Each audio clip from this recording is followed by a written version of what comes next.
हाँ जी, स्वागत है जी ਤੁਹਾਡਾ ਸਾਰਿਆਂ ਦਾ ਸਾਡੇ YouTube channel exam study with job alert ਤੇ। ਸੋ ਮਾਸਟਰ ਕੇਡਰ ਅਗਲੀ ਕੁਐਸਚਨ SST ਯਾਨੀ ਕਿ ਸੋਸ਼ਲ ਸਟੱਡੀ ਦਾ ਅਗਲਾ ਭਾਗ ਲੈ ਕੇ ਆਏ ਹਾਂ। ਸੋ ਅਗਲੇ ਨਵੇਂ MCQ ਪ੍ਰਸ਼ਨ ਉੱਤਰ ਲੈ ਕੇ ਆਏ ਹਾਂ। ਸੋ ਪਹਿਲਾਂ ਤੋਂ ਕੰਟੀਨਿਊ ਕਲਾਸ ਹੈ ਜਿਹੜੀ ਇਹ ਚੱਲ ਰਹੀ ਹੈ।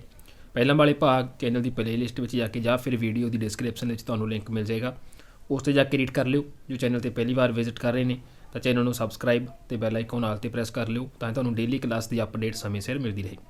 ਤਾਂ ਸਟਾਰਟ ਕਰਦੇ ਹਾਂ ਜੀ ਅਗਲੇ ਭਾਗ ਦੇ ਅਗਲੇ ਨਵੇਂ MCQ ਪ੍ਰਸ਼ਨ ਉੱਤਰ। ਤਾਂ ਹਾਂਜੀ, ਪ੍ਰਸ਼ਨ ਨੰਬਰ 118 ਤੋਂ ਸਟਾਰਟ ਕਰਾਂਗੇ। ਪ੍ਰਿਥਵੀ ਦੁਆਰਾ ਸੂਰਜ ਦੁਆਲੇ ਘੁੰਮਣ ਨਾਲ ਕੀ ਹੁੰਦਾ ਹੈ? ਚਾਰ ਆਪਸ਼ਨ ਨੇ। ਰੁੱਤਾਂ 'ਚ ਬਦਲਾਅ ਹੁੰਦਾ ਹੈ, ਦਿਨ ਰਾਤ ਦੀ ਅਵਧੀ ਦੇ ਵਿੱਚ ਫਰਕ ਪੈਂਦਾ ਹੈ, ਲੀਪ ਦਾ ਸਾਲ ਹੁੰਦਾ ਹੈ ਜਾਂ ਫਿਰ ਉਪਰੋਕਤ ਸਾਰੇ। ਤਾਂ ਪ੍ਰਿਥਵੀ ਸੂਰਜ ਦੁਆਲੇ ਘੁੰਮਣ ਨਾਲ ਜਿਹੜਾ ਉਪਰੋਕਤ ਸਾਰੇ ਹੁੰਦੇ ਨੇ, ਯਾਨੀ ਕਿ ਰੁੱਤਾਂ ਦੇ ਵਿੱਚ ਬਦਲਾਅ ਵੀ ਹੁੰਦਾ ਹੈ, ਦਿਨ ਰਾਤ ਦੀ ਜੋ ਅਵਧੀ ਹੁੰਦੀ ਹੈ ਇਹਦੇ ਵਿੱਚ ਵੀ ਫਰਕ ਪੈਂਦਾ ਹੈ ਅਤੇ ਲੀਪ ਦਾ ਜਿਹੜਾ ਸਾਲ ਹੈ ਇਹ ਵੀ ਹੁੰਦਾ ਹੈ। ਤਾਂ ਆਪਸ਼ਨ ਸੱਸਾ ਜਿਹੜਾ ਰਾਈਟ ਆਨਸਰ ਬਣੇਗਾ। ਸੋ ਇਸ ਤੋਂ ਇਲਾਵਾ ਪ੍ਰਿਥਵੀ ਦੀਆਂ ਜਿਹੜੀਆਂ ਦੋ ਗਤੀਆਂ ਹੁੰਦੀਆਂ ਨੇ, ਇੱਕ ਨੂੰ ਵਾਰਸ਼ਿਕ ਗਤੀ ਕਿਹਾ ਜਾਂਦਾ ਹੈ ਅਤੇ ਦੂਸਰੀ ਨੂੰ ਦੈਨਿਕ ਗਤੀ। ਜਦੋਂ ਇਹ ਸੂਰਜ ਦੁਆਲੇ ਘੁੰਮਦੀ ਹੈ ਤਾਂ ਇਸ ਨੂੰ ਵਾਰਸ਼ਿਕ ਗਤੀ ਕਿਹਾ ਜਾਂਦਾ ਹੈ ਅਤੇ ਇਸ ਨਾਲ ਜਿਹੜੀਆਂ ਸਾਰੀਆਂ ਰੁੱਤਾਂ ਦੀਆਂ ਕਿਰਿਆਵਾਂ ਹੁੰਦੀਆਂ ਨੇ। ਅਤੇ ਦੂਜਾ, ਜਦੋਂ ਆਪਣੀ ਧੁਰੀ ਦੁਆਲੇ ਘੁੰਮਦੀ ਹੈ ਤਾਂ ਉਦੋਂ ਉਸ ਨੂੰ ਦੈਨਿਕ ਗਤੀ ਕਿਹਾ ਜਾਂਦਾ ਹੈ, ਯਾਨੀ ਕਿ ਪ੍ਰਿਥਵੀ ਨੂੰ, ਜਿਹਦੇ ਨਾਲ ਦਿਨ ਅਤੇ ਰਾਤ ਬਣਦੇ ਨੇ। ਅਗਲਾ ਪ੍ਰਸ਼ਨ ਹੈ, ਭਾਰਤੀ ਰਾਸ਼ਟਰੀ ਨਦੀ ਗੰਗਾ ਮਿਲ ਕੇ ਬਣਦੀ ਹੈ? ਕਿਸ ਤੋਂ ਮਿਲ ਕੇ ਬਣਦੀ ਹੈ? ਭਾਗੀਰਥੀ ਨਦੀ ਤੋਂ, ਅਲਕਨੰਦਾ ਨਦੀ ਤੋਂ, ਯਮੁਨਾ ਨਦੀ ਤੋਂ ਜਾਂ ਫਿਰ ਦੋਨੋਂ ਤੋਂ। ਤਾਂ ਭਾਰਤ ਦੀ ਰਾਸ਼ਟਰੀ ਨਦੀ ਜਿਹੜੀ ਗੰਗਾ ਹੈ ਤਾਂ ਇਹ ਭਾਗੀਰਥੀ ਅਤੇ ਅਲਕਨੰਦਾ ਇਹਨਾਂ ਦੋਨਾਂ ਤੋਂ ਮਿਲ ਕੇ ਬਣਦੀ ਹੈ। ਤਾਂ ਆਪਸ਼ਨ ਸੱਸਾ ਆਪਸ਼ਨ ਦੇ ਹਿਸਾਬ ਨਾਲ ਰਾਈਟ ਆਨਸਰ ਬਣੇਗਾ। ਅਗਰ ਐਗਜ਼ਾਮ ਦੇ ਵਿੱਚ ਇੱਕ ਆਪਸ਼ਨ ਆ ਜਾਂਦੀ ਹੈ ਤਾਂ ਇਹ ਦੋਨੋਂ ਨਾਮ ਜ਼ਰੂਰ ਯਾਦ ਰੱਖ ਲਿਓ, ਤਾਂ ਉਸ 'ਤੇ ਟਿਕ ਲਗਾ ਦਿਓ। ਪਰ ਜ਼ਿਆਦਾਤਰ ਤਾਂ ਕੁਐਸਚਨ ਇਸੇ ਤਰ੍ਹਾਂ ਬਣਿਆ ਬਣਾਈ ਆਏਗਾ।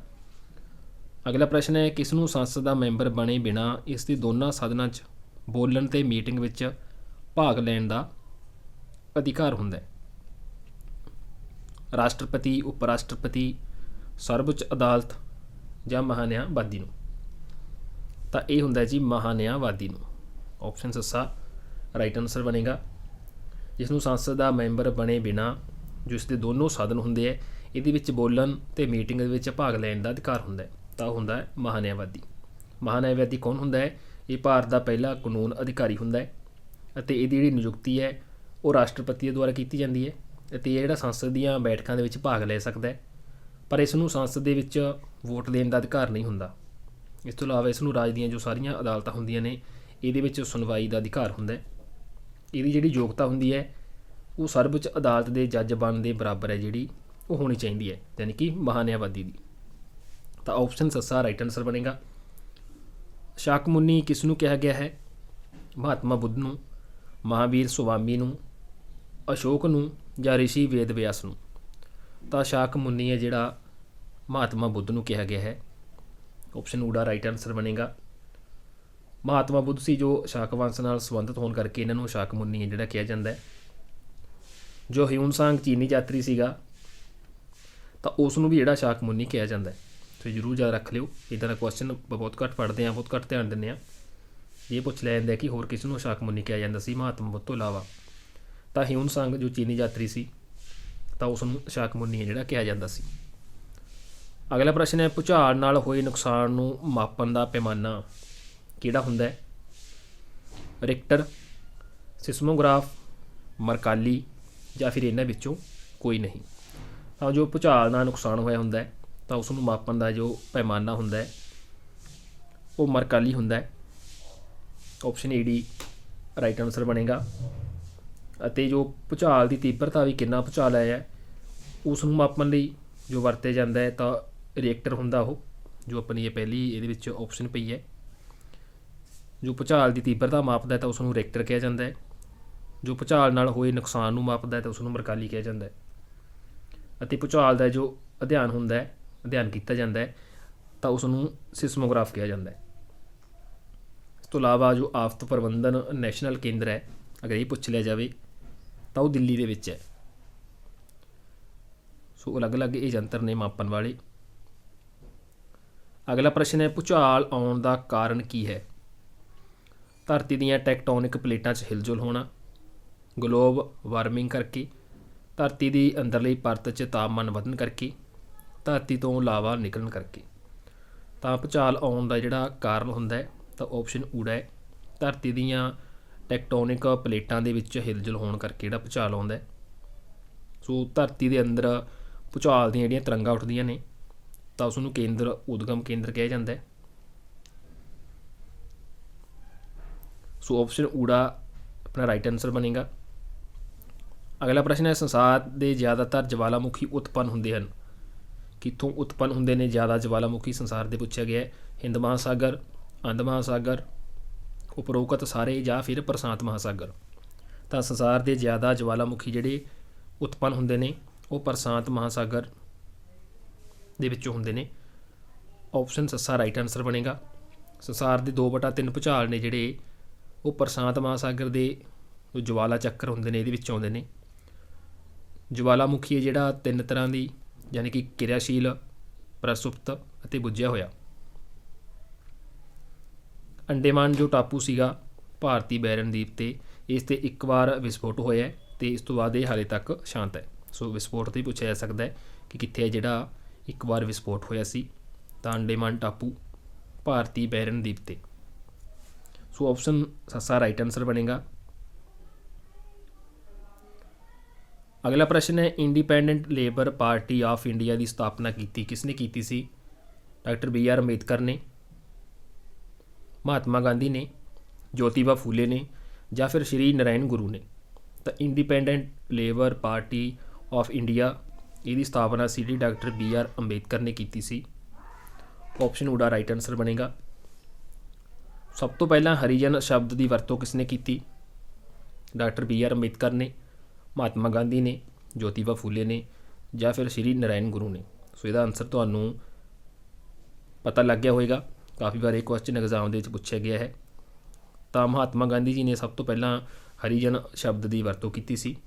ਪ੍ਰਾਚੀਨ ਕਾਲ 'ਚ ਹਰੀਜਨਾਂ ਨੂੰ ਸ਼ੂਦਰ, ਅਛੂਤ ਦਾ ਨਾਮ ਦਿੱਤਾ ਗਿਆ ਸੀ। ਫਿਰ ਜਦੋਂ 20ਵੀਂ ਸਦੀ ਸੀ ਤਾਂ ਇਹਨਾਂ ਨੂੰ ਦਲਿਤ ਵਰਗ ਕਿਹਾ ਗਿਆ ਸੀ। ਡਾਕਟਰ ਬੀ ਆਰ ਅੰਬੇਦਕਰ ਹੋਏ ਨੇ ਤਾਂ ਇਹਨਾਂ ਨੇ ਪ੍ਰੋਟੈਸਟੈਂਟ ਹਿੰਦੂ ਕਹਿਣ ਦੀ ਹੈ ਜਿਹੜੀ ਸਿਫਾਰਿਸ਼ ਕੀਤੀ ਸੀ। ਤੋਂ ਇਸ ਤੋਂ ਬਾਅਦ ਜੋ ਬੰਗਾਲ ਸਰਕਾਰ ਸੀ ਤਾਂ ਉਹਨਾਂ ਨੇ ਮੰਨਦੇ ਹੋਏ 1936 ਤੋਂ ਬਾਅਦ ਇਹਨਾਂ ਅਨੁਸੂਚਿਤ ਜਾਤੀ ਸ਼ਬਦ ਦੀ ਵਰਤੋਂ ਕਰਨੀ ਸ਼ੁਰੂ ਕੀਤੀ। ਤਾਂ ਹਿੰਦੂ ਕਹਿਣ ਦੀ ਸਿਫਾਰਿਸ਼ ਕਰਨ ਵਾਲੇ ਵਿਅਕਤੀ ਸੀ ਜਿਹੜੇ ਡਾਕਟਰ ਬੀ ਆਰ ਅੰਬੇਦਕਰ ਸੀ। ਤੋਂ ਇਸ ਤੋਂ ਪਹਿਲਾਂ ਸ਼ੂਦਰ, ਅਛੂਤ ਆਦਿ ਦਾ ਨਾਮ ਦਿੱਤਾ ਜਾਂਦਾ ਸੀ 20ਵੀਂ ਸਦੀ ਤੋਂ ਪਹਿਲਾਂ, ਯਾਨੀ ਕਿ ਪੁਰਾਣੇ ਪ੍ਰਾਚੀਨ ਕਾਲ ਦੇ ਵਿੱਚ। ਅਗਲਾ ਪ੍ਰਸ਼ਨ ਹੈ, ਭਾਰਤ ਵਿੱਚ ਛਾਪਾਖਾਨਾ ਲਿਆਉਣ ਦਾ ਸਿਹਰਾ ਕਿਸ ਨੂੰ ਜਾਂਦਾ ਹੈ? ਭਾਰਤ ਵਿੱਚ ਛਾਪਾਖਾਨਾ ਲਿਆਉਣ ਵਾਲੇ ਕੌਣ ਸੀਗੇ? ਅੰਗਰੇਜ਼ ਸੀ, ਫਰਾਂਸੀਸੀ ਸੀ, ਡੱਚ ਸੀ ਜਾਂ ਫਿਰ ਪੁਰਤਗਾਲੀ ਸੀ। ਤਾਂ ਭਾਰਤ ਦੇ ਵਿੱਚ ਛਾਪਾਖਾਨਾ ਲਿਆਉਣ ਦਾ ਸਿਹਰਾ ਜਿਹੜਾ ਉਹ ਪੁਰਤਗਾਲੀਆਂ ਨੂੰ ਜਾਂਦਾ ਹੈ। ਆਪਸ਼ਨ ਸੱਸਾ ਰਾਈਟ ਆਨਸਰ ਆਏਗਾ। ਸੋ ਭਾਰਤ ਵਿੱਚ ਸਮੁੰਦਰੀ ਜਹਾਜ਼ ਬਣਾਉਣ, ਤੰਬਾਕੂ ਅਤੇ ਆਲੂ ਦੀ ਖੇਤੀ ਦਾ ਸਿਹਰਾ ਜਿਹੜਾ ਇਹ ਵੀ ਪੁਰਤਗਾਲੀਆਂ ਨੂੰ ਜਾਂਦਾ ਹੈ। ਛਾਪੇਖਾਨੇ ਦੀ ਅਗਰ ਇਹ ਪੁੱਛਿਆ ਜਾਂਦਾ ਸਭ ਤੋਂ ਪਹਿਲਾਂ ਸ਼ੁਰੂਆਤ ਕਿੱਥੇ ਹੋਈ ਸੀ ਤਾਂ ਜਰਮਨੀ ਦੇ ਵਿੱਚ ਹੋਈ ਸੀ। ਭਾਰਤ ਦੇ ਵਿੱਚ ਛਾਪਾਖਾਨਾ ਸ਼ੁਰੂ ਕਰਨ ਦਾ ਜਿਹੜਾ ਇੱਕੋ ਇੱਕ ਮਕਸਦ ਹੋਇਆ ਹੈ ਉਹ ਈਸਾਈ ਧਰਮ ਦਾ ਪ੍ਰਚਾਰ ਕਰਨਾ ਸੀ। ਸੋ ਇਹਦੇ ਵਿੱਚੋਂ ਕਈ ਕੁਐਸਚਨ ਜਿਹੜੇ ਬਣਦੇ ਹੈ। ਸੋ ਪੁਰਤਗਾਲੀ ਰਾਈਟ ਆਨਸਰ ਆਏਗਾ। ਭਾਰਤ ਦੇ ਵਿੱਚ ਛਾਪਾਖਾਨਾ ਲਿਆਉਣ ਦਾ ਸਿਹਰਾ ਜਿਹੜਾ ਪੁਰਤਗਾਲੀਆਂ ਨੂੰ ਜਾਂਦਾ ਹੈ।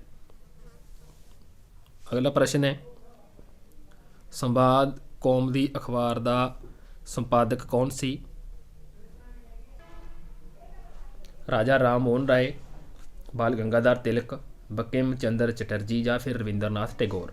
ਤਾਂ ਸੰਵਾਦ ਕੌਮ ਦੀ ਅਖਬਾਰ ਹੋਇਆ ਜਿਹੜਾ ਇਸ ਦੇ ਸੰਪਾਦਕ ਸੀ ਜਿਹੜੇ ਰਾਜਾ ਰਾਮ ਮੋਹਨ ਰਾਏ ਸੀਗੇ। ਆਪਸ਼ਨ ਊੜਾ ਰਾਈਟ ਆਨਸਰ ਬਣੇਗਾ। ਇਹ ਬੰਗਾਲੀ ਭਾਸ਼ਾ ਦਾ ਅਖਬਾਰ ਸੀਗਾ ਅਤੇ 1821 ਦੇ ਵਿੱਚ ਸ਼ੁਰੂ ਕੀਤਾ ਗਿਆ ਸੀ। ਰਾਜਾ ਰਾਮ ਮੋਹਨ ਰਾਏ ਮੁਗਲ ਬਾਦਸ਼ਾਹ ਅਕਬਰ ਦੂਜੇ ਦਾ ਰਾਜਦੂਤ ਸੀਗਾ। ਸੇ ਜ਼ਰੂਰ ਯਾਦ ਰੱਖਿਓ। ਸੋ ਇਹਦੀ ਲੈਂਗੁਏਜ 'ਤੇ ਪੁੱਛਿਆ ਜਾ ਸਕਦਾ ਹੈ। ਬੰਗਾਲੀ ਭਾਸ਼ਾ ਦਾ ਅਖਬਾਰ ਸੀ, ਸੰਵਾਦ ਕੌਮ ਦੀ ਅਖਬਾਰ ਸੀ ਅਤੇ ਇਹਦੇ ਸੰਪਾਦਨ ਰਾਜਾ ਰਾਮ ਮੋਹਨ ਰਾਏ ਅਤੇ 1821 ਦੇ ਵਿੱਚ ਸ਼ੁਰੂ ਕੀਤਾ ਗਿਆ ਸੀ। ਅਗਰ ਇਹ ਪੁੱਛ ਲਏ ਰਾਜਾ ਰਾਮ ਮੋਹਨ ਰਾਏ ਕੌਣ ਸੀ ਤਾਂ ਮੁਗਲ ਬਾਦਸ਼ਾਹ ਸੀ ਜਿਹੜੇ ਅਕਬਰ ਦੂਸਰੇ, ਤਾਂ ਇਹਨਾਂ ਦੇ ਰਾਜਪੂਤ ਸੀ। ਅਗਲਾ ਪ੍ਰਸ਼ਨ ਹੈ, ਰਾਸ਼ਟਰੀ ਗੀਤ ਬੰਦੇ ਮਾਤਰਮ ਦੀ ਭਾਸ਼ਾ ਕਿਹੜੀ ਹੈ? ਹਿੰਦੀ, ਉਰਦੂ, ਸੰਸਕ੍ਰਿਤ ਜਾਂ ਫਿਰ ਬੰਗਾਲੀ। ਤਾਂ ਰਾਸ਼ਟਰੀ ਗੀਤ ਬੰਦੇ ਮਾਤਰਮ ਦੀ ਜਿਹੜੀ ਭਾਸ਼ਾ ਹੈ ਉਹ ਬੰਗਾਲੀ ਹੈ। ਆਪਸ਼ਨ ਸੱਸਾ ਰਾਈਟ ਆਂਸਰ ਆਏਗਾ। ਬੰਕਿਮ ਚੰਦਰ ਚੈਟਰਜੀ ਦੀ ਜੋ ਰਚਨਾ ਹੈ ਆਨੰਦ ਮਠ ਤੋਂ ਲਿਆ ਗਿਆ ਹੈ। ਪਹਿਲੀ ਵਾਰ 1896 ਦੇ ਵਿੱਚ ਕਲਕੱਤੇ ਦਾ ਜੋ ਅਧਿਵੇਸ਼ਨ ਸੀ ਇਹਦੇ ਵਿੱਚ ਇਸ ਨੂੰ ਗਾਇਆ ਗਿਆ ਸੀ। ਸੋ ਇਹ ਗਾਉਣ ਬਾਰੇ ਵੀ ਪੁੱਛਿਆ ਜਾਂਦਾ, ਪਹਿਲੀ ਵਾਰ ਜਿਹੜਾ ਬੰਦੇ ਮਾਤਰਮ ਹੈ ਰਾਸ਼ਟਰੀ ਗੀਤ ਕਿੱਥੇ ਗਾਇਆ ਗਿਆ ਸੀ। 1896 ਈਅਰ ਸੀਗਾ ਅਤੇ ਜੋ ਕਲਕੱਤੇ ਦਾ ਅਧਿਵੇਸ਼ਨ ਸੀ ਤਾਂ ਉਹਦੇ ਵਿੱਚ ਇਸ ਨੂੰ ਗਾਇਆ ਗਿਆ ਸੀ। ਅਗਲਾ ਪ੍ਰਸ਼ਨ ਹੈ, ਭਾਰਤ ਵਿੱਚ ਕਿਹੜੇ ਰਾਜ ਦੀ ਹੱਦ 3 ਦੇਸ਼ਾਂ ਦੇ ਨਾਲ ਲੱਗਦੀ ਹੈ? ਉੱਤਰਾਖੰਡ, ਤ੍ਰਿਪੁਰਾ, ਪੱਛਮੀ ਬੰਗਾਲ, ਸਿੱਕਮ ਅਤੇ ਪੱਛਮੀ ਬੰਗਾਲ। ਤਾਂ ਉਹ ਭਾਰਤ ਦਾ ਰਾਜ ਹੈ ਜਿਹੜਾ ਜਿਹਦੀ ਰਾਜ ਦੀ ਹੱਦ ਹੈ 3 ਦੇਸ਼ਾਂ ਨਾਲ ਲੱਗਦੀ ਹੈ ਤਾਂ ਉਹ ਹੈ ਆਪਸ਼ਨ ਸੱਸਾ ਸਿੱਕਮ ਅਤੇ ਪੱਛਮੀ ਬੰਗਾਲ।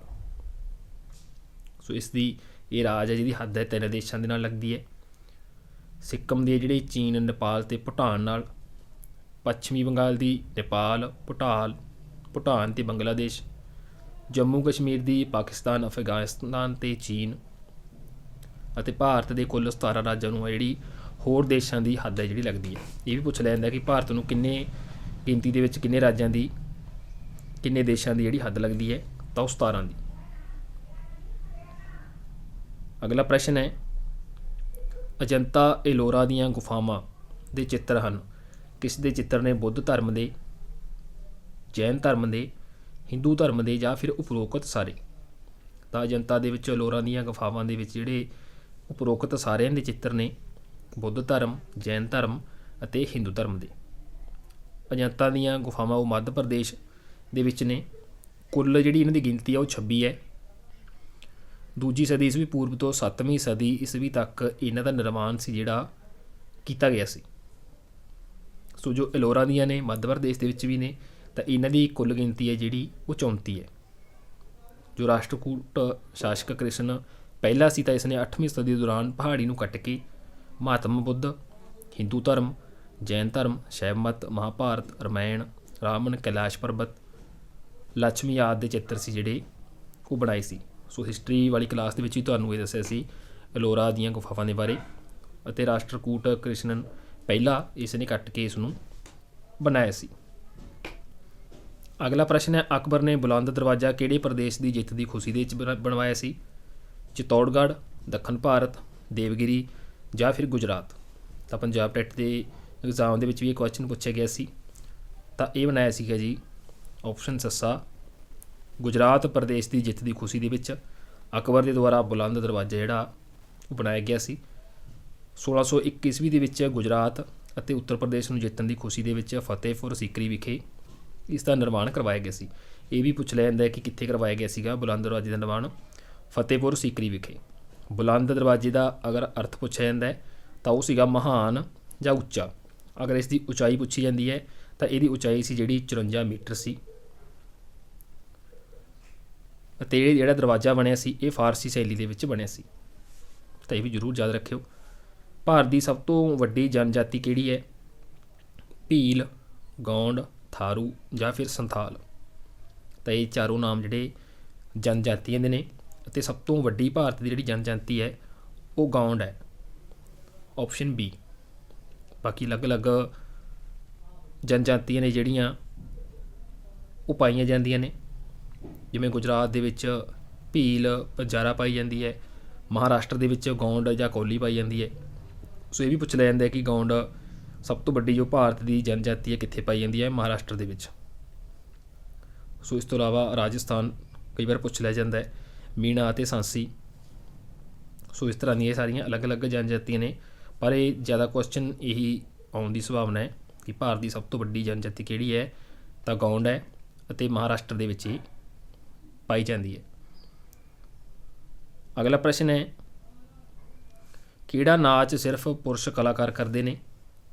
ਮੋਹਿਨੀਅੱਟਮ, ਕਥਕਲੀ, ਮਣੀਪੁਰੀ ਜਾਂ ਫਿਰ ਕੁਚੀਪੁੜੀ। ਜਿਹੜਾ ਸਿਰਫ ਪੁਰਸ਼ ਕਲਾਕਾਰ ਕਰਦੇ ਨੇ ਤਾਂ ਇਹ ਕਰਦੇ ਨੇ ਜੀ ਕਥਕਲੀ। ਕਥਕਲੀ ਜੋ ਨਾਚ ਹੈ ਸਿਰਫ ਪੁਰਸ਼ ਕਲਾਕਾਰ ਹੈ ਇਹਨਾਂ ਦੇ ਦੁਆਰਾ ਕੀਤਾ ਜਾਂਦਾ ਹੈ। ਸੋ ਕਲਾਸੀਕਲ ਡਾਂਸ ਇਹਨਾਂ ਨੂੰ ਕਿਹਾ ਜਾਂਦਾ ਹੈ।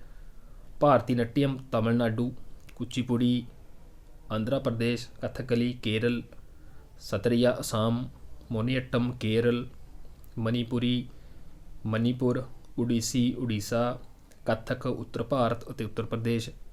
ਸੋ ਇਹ ਸਾਰੇ ਨਾਚ ਨੇ ਅਲੱਗ ਅਲੱਗ। ਜਿਵੇਂ ਡਾਂਡੀਆ ਇਹ ਗੁਜਰਾਤ ਦੇ ਵਿੱਚ ਹੈ। ਇਹ ਸਾਰੇ ਗਿੱਧਾ ਭੰਗੜਾ ਪੰਜਾਬ ਦਾ ਆ ਗਿਆ।